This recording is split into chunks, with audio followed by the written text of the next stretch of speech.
സർവമായ സിനിമയിൽ നിവിൻ പോളി അച്ഛന്റെ അടുത്ത് പോയിട്ട് നിൽക്കുന്ന സമയത്ത് അച്ഛൻ ഒരു മെഡിക്കൽ എക്യുപ്മെന്റ് യൂസ് ചെയ്യുന്നുണ്ട് ബ്രീത്തിങ്ങിന് വേണ്ടിയിട്ട് രാത്രി. അപ്പൊ അത് കാണുമ്പോൾ അവൻ ചോദിക്കുന്നുണ്ട് എത്ര വർഷമായി. അച്ഛൻ പറയാണ് 2 വർഷമായി. ഒന്ന് ആലോചിച്ച് നോക്കൂ, ഒരു വീട്ടിൽ താമസിക്കുന്ന അച്ഛനും മകനും. അച്ഛൻ 2 വർഷമായിട്ട് രാത്രി ആ ഒരു എക്യുപ്മെന്റ് യൂസ് ചെയ്യുന്നുണ്ടെന്ന് മകൻ അറിയില്ല.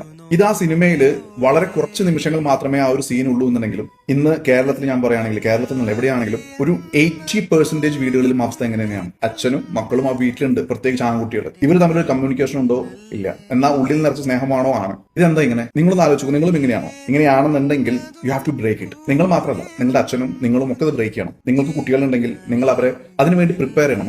ഒന്ന് നമ്മളെ എന്താണെങ്കിലും, അത് ഈഗോ എന്ന് പറഞ്ഞത് ശരിയല്ല, ഈഗോ തെറ്റാണ്. പക്ഷെ എന്താണോ നമ്മളെ ബ്ലോക്ക് ചെയ്യുന്നത് അതിനെ മറികടക്കാൻ എന്തെങ്കിലുമൊക്കെ നിങ്ങൾക്ക് വേണമെങ്കിൽ ചിലപ്പോൾ ഒരുമിച്ച് ഔട്ടിങ്ങിന് പോവാം, ഹോട്ടലിൽ ഭക്ഷണം കഴിക്കാൻ പോവാം, ക്ഷേത്രത്തിൽ പോവാം, അല്ലെങ്കിൽ ഒരു തേർഡ് പാർട്ടി, അത് വേറൊരു ഫ്രണ്ടിന്റെ മ്യൂച്വൽ ഫ്രണ്ടിന്റെ വീട്ടിൽ പോവാം, where you can start a conversation. എന്തെങ്കിലും ഒക്കെ ചെയ്തിട്ട് ആ ഒരു അകൽച്ച